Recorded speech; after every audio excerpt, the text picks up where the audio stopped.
आप सभी का स्वागत है जय के दास्तान में और मैं हूं आपके साथ बिलाल बिलसी आपकी खिदमत में हाजिर। जिस हिसाब से हिंदुस्तान के अंदर अनएम्प्लॉयमेंट का जो क्राइटेरिया आता है, यानी कि जो परसेंटेज आती है, उसमें जो है जम्मू कश्मीर नंबर 1 पर जो है आता है। वहीं जो है आज हमारे साथ फिजिकल अनएम्प्लॉयमेंट यूथ जो हमारे साथ मौजूद है, इनसे बात करने की कोशिश करेंगे आखिर किस तरह की परेशानियों का सामना करना पड़ता है। डिग्रियां तो हासिल की हैं लेकिन नौकरी हासिल करने के लिए बड़ी दुश्वारी का सामना कर रहे हैं।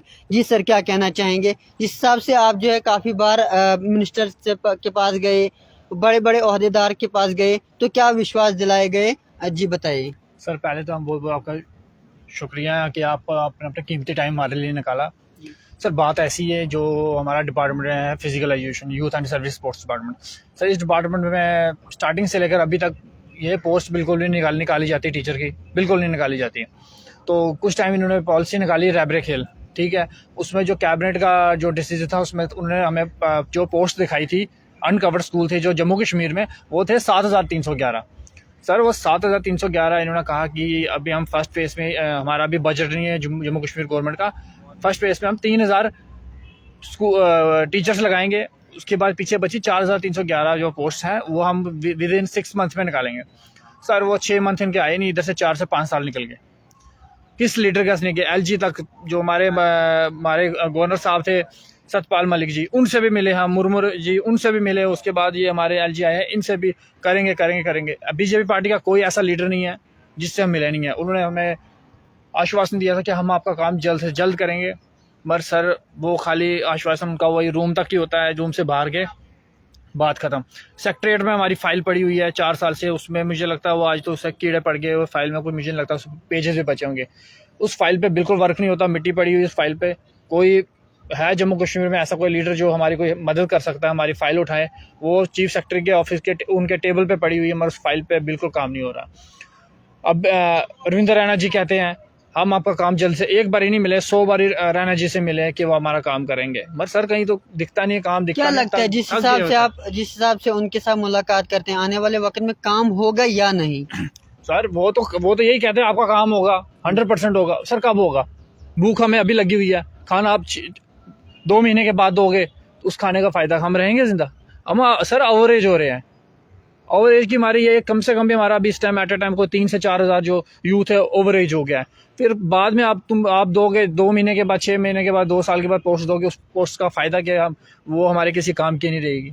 खेलो इंडिया, फिट इंडिया, ये खेलो इंडिया स्कीम्स बनाई हुई है, फिट इंडिया। सर वो स्कीम है, किस लिए पैसा बर्बाद कर रहे हो? जब तक जो टीचर्स है उनको आप जॉब नहीं दोगे, जिन्होंने डिग्रियां की उनको आप जॉब नहीं दोगे, वो आपकी पॉलिसियाँ वो किसने चलानी है? वो हमने चलानी है। जो आप जॉब ही नहीं दोगे, जम्मू कश्मीर में जो आप गवर्नमेंट स्कूल देखोगे, उधर टीचर नहीं है, बच्चों के साथ भी धोखा कर रहे हो आप।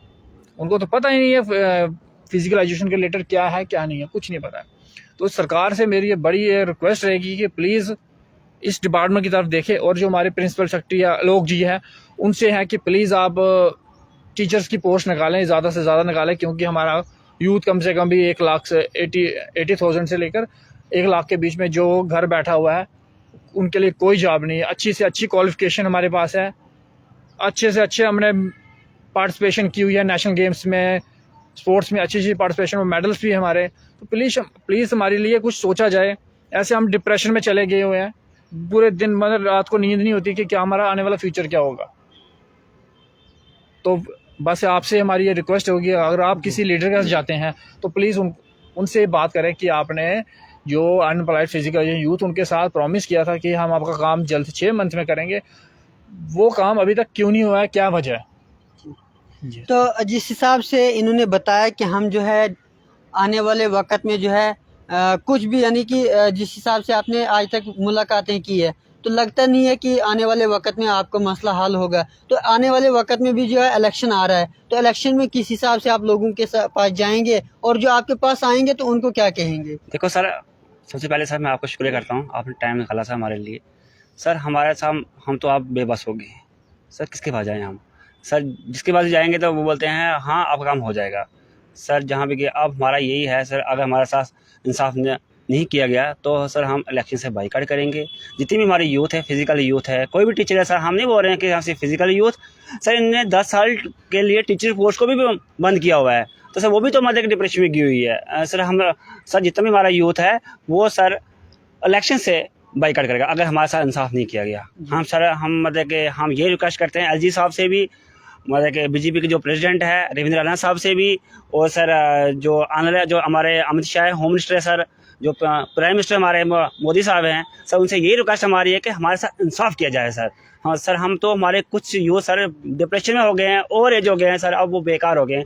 क्या फ़ायदा सर उनकी डिग्री करके, पीएचडी करके या एमफिल करके, यहाँ सर उनने कई ने सर नेट किया है, कई ने सेट को क्वालिफाइड किया हुआ है सर। आई वो डिप्रेशन में कहाँ जाएंगे सर? अगर प्राइवेट काम करेंगे सर, प्राइवेट काम में यही 10,000 मिलेगा सर, क्या फ़ायदा सर? हमने सर हमारे लिए हमारे माँ बाप ने क्या सोच के हमें आगे भेजा था फिजिकल में, कि हमारे एक तो बच्चे हमारे फिट रहेंगे और वो हमारा बुढ़ापे का सहारा रहेगा। सर ऐसा वक्त आएगा कि अगर हमारे साथ इंसाफ नहीं किया गया तो सर जो पिछला जो यूथ आ रहा है वो कहाँ से डिग्री करेगा? वो तो बोलेगा इनके साथ इंसाफ नहीं, तो वो कहाँ सर आने वाला वक्त तो ये फिजिकल तो ये सर खत्म हो गया। कौन बच्चा सर जो डिग्री करेगा, जो इतना पैसा खर्च करेगा? अगर एक बच्चा पीएचडी करता है वो 10 लाख खर्चा करता है अपना, तो सर अगर वो हमें देखे तो जो पिछला सर नया यूथ आ रहा है वो बोलेंगे ये जो बड़े हैं ये इनको कुछ नहीं मिलेगा, हमें क्या कुछ मिलेगा? तो ये इसका मतलब ये है कि स्पोर्ट खत्म हो रहा है सर। हमने बहुत बार इनसे मतलब कि इंसाफ की गुहार लगाई हमने सर, यही बोलते हैं कि भाई हमारी सरकार आने दो सर। आपकी सरकार सेंटर में सरकार आपकी है, होम मिनिस्टर आपका है, प्राइम मिनिस्टर आपका है सर, ये कौन सी बात है कि हमारी सरकार आने दो, कि हमारा सीएम आने दो? कभी बोलते हैं कि हम आपका काम करेंगे सर, जब भी इनके ऑफिस गए हम, हाँ जी जाओ आपको चिंता नहीं करनी है भाई, इनका यही वर्ड है, चिंता नहीं करनी बस सर, यही बात इनका वर्ड है कि सर हम तो सर पिछली बार भी 2 महीने पहले हम गए सर, हमारे मतलब कि हमने सब्जी हमने बेची सर, प्रोटेस्ट हमने किए सर। हमारे एक लड़का पिछली बार हमने उसको यहाँ से प्रेस क्लब से हॉस्पिटल में सर वहाँ पे एडमिट किया, उसको वो इतना सो डिप्रेशन में हो गया था वो सर, उसको वहाँ पे कम से कम 5 लाख खर्चा हो गया बाद में, कि जो उसने अपने इलाज कराया, वो भी सर हम लड़कों ने पैसा इकट्ठा किया उसको दिया सर।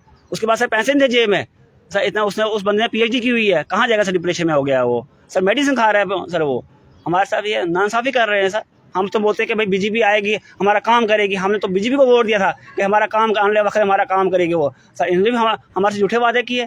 अब सर आने वक्त में इलेक्शन आ रहे हैं, वो तो पता है हमें इलेक्शन आने वाले हैं, मगर सर हमारा जितना भी यूथ हमारा है, चाहे वो 1 लाख है, जितना भी यूथ हमारा है, हम इलेक्शन से बाइकआउट करेंगे। किसी भी मतलब कि पॉलिटिकल हम वोट नहीं देंगे। क्या फ़ायदा हमारे वोट देने का, हमारे यूथ को वोट देने का क्या फ़ायदा सर? जी सर। तो भाई आप भी बताया कि जिस हिसाब से फिट इंडिया की स्कीम जो है चल रही है कि फिट इंडिया के जरिए जो है बच्चों को जो है फिट रखा जाएगा, आप फिजिकल टीचर हैं तो क्या लगता है वो स्कीम पूरी हो जाएगी या वो सपना ही रह जाएगा? ये हमें तो लगता है ये सपना रह जाएगी, क्योंकि अगर वैकेंसी नहीं निकालेंगे तो अब टीचर क्या बच्चों को सिखाएगा? अगर टीचर होंगे तो बच्चे सीखेगा ना, अगर टीचर नहीं होंगे कैसे सीखेगा? अब ये उन्होंने बोला, वादे किए थे जब 370 खटा तो उन्होंने बोला था प्रधानमंत्री जी के 50,000 नौकरी देंगे हम जम्मू कश्मीर के लिए। कहाँ मिली है 50,000 नौकरी? अभी कुछ नहीं मिला है, सिर्फ झूठे पे झूठे वादे। लीडरों के पास जाएं तो बोलते कोई बात नहीं, हाँ आपका काम करेंगे, जॉब्स आ रही हैं। अब पिछले 2017 में जो पॉलिसी आई थी 4011 वैकेंसी हैं जो हमारी पेंडिंग है, वो तक निकाली, हाँ भाई निकाल देंगे, अभी तक कुछ नहीं, हल नहीं है उसका मसला। तो क्या ऐसे फिट रहेगा इंडिया? ऐसे फिजिकल स्पोर्ट्स बढ़ेगा? ऐसे नहीं बढ़ेगा, हमें नहीं लगता ऐसे स्पोर्ट्स बढ़ेगा। हर 6 मंथ में इनका डाटा निकलता है, उस पर डाटा में लिखा होता है कि बताओ कितने अनकवर्ड स्कूल जम्मू कश्मीर में हैं। सर वो किस लिए डाटा ले रहे हो अगर आपने हमें जॉब ही नहीं दे रहे? हर 6 महीने में डाटा मंगाते हो कि कितने पोस्टें खाली पड़ी हुई हैं।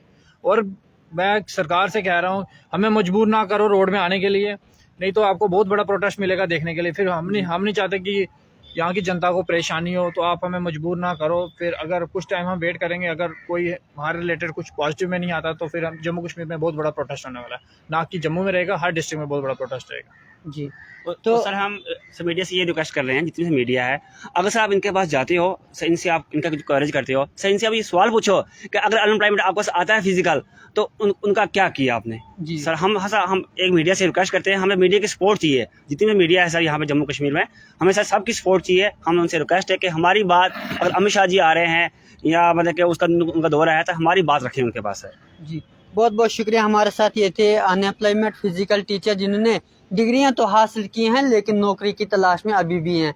आने वाले वक्त में जो है इलेक्शन का भी दौर आने वाला है, इलेक्शन के अंदर जो है किस हिसाब से वादे किए जाएंगे, क्या उन पर पूरा इनका जो सपना है क्या वो पूरा हो जाएगा या नहीं।